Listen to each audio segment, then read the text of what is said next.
Hello, dears, and welcome to Al-Hussaini Virtual Lab Pathology Talks, Tips, and Practical Tips. What I'm going to be sharing with you today is a nice example of a rare occurrence, pilocytic astrocytoma presenting with leptomeningeal metastasis. So this is a case of a 15-year-old male patient who was found to have posterior fossa mass with extensive leptomeningeal metastasis.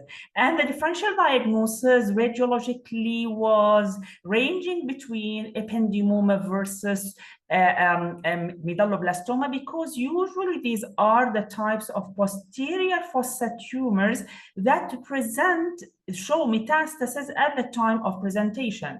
So this is the low power magnification, as you can see here, and this is neither medulloblastoma, this is not a small round blue cell tumor or embryonal tumor, nor this is an ependymoma.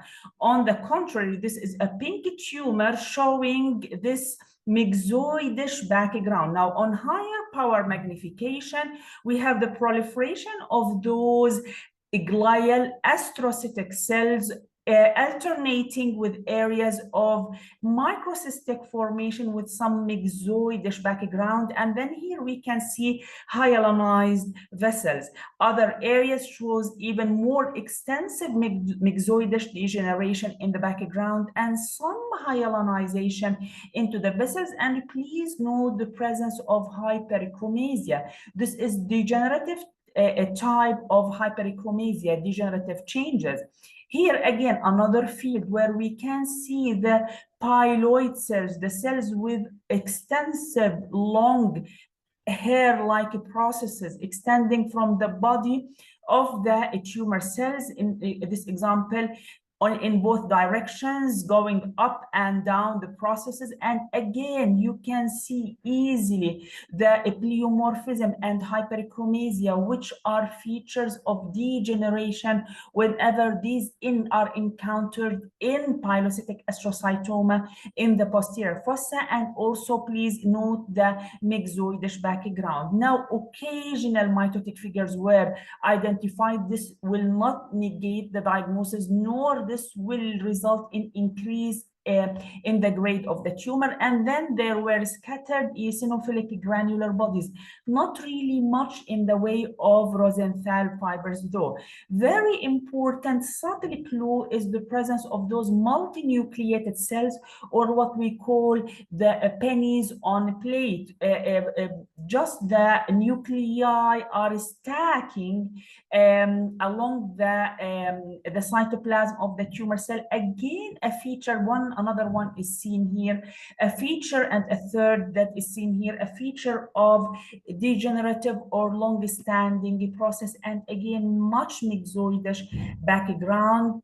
Perhaps a single Rosenthal fiber, not really very convincing, but what is really there is the myxoidish background, and then we have the cells with the processes. And the GFAP immunostain was strongly diffusely positive, highlighting the vascular proliferation that is seen within the context of pilocytic astrocytoma, which should be okay. This will not result in an increase in the grade of pilocytic astrocytoma in the absence of other features of anaplasia.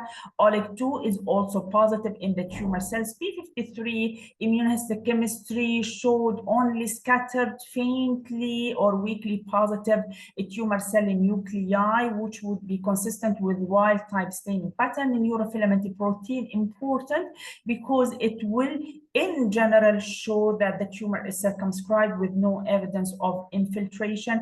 And again, the enlarged nuclei, the hyperchromatic nuclei that are seen as part of pilocytic astrocytoma, which is a feature of prolonged or long-standing tumor in the posterior fossa. Now, the PSL shiny blue was ordered only to confirm the presence of the myxoidish background. Now, because of the appearance of the tumor on low power magnification and on high power magnification. And because of the presence of metastasis, one important differential diagnosis to consider is the diffuse leptomeningeal glioneuronal tumor. However, this tumor was subject to methylation, and as you can see, this is our diagnosis, low-grade glioma consistent with pilocytic astrocytoma that was metastatic, and the diagnosis actually was confirmed with the DNA methylation profiling, the DKFZ classifier showing features consistent with infratentorial pilocytic astrocytoma with a calibrated score of 0.99, which means a confident diagnosis. So the final diagnosis in this case is pilocytic astrocytoma, CNS-WHO grade 1 metastatic. Remember that pilocytic astrocytoma can show evidence of metastasis at time of a presentation, sometimes later on through the course of the disease. However, this does not affect the grade or the outcome of the patient. Remember that pilocytic astrocytoma can show extensive myxoidish background, can show those atypical hyperchromatic nuclei, or sometimes the nuclei that are stacking, what we call pennies on a plate. These are actually supportive of the diagnosis of pilocytic astrocytoma. Occasional mitotic figures, some microvascular proliferation are allowed within the context of pilocytic astrocytoma. This does not change the grade of the tumor. I hope you find this tip useful in your daily practice. Thank you.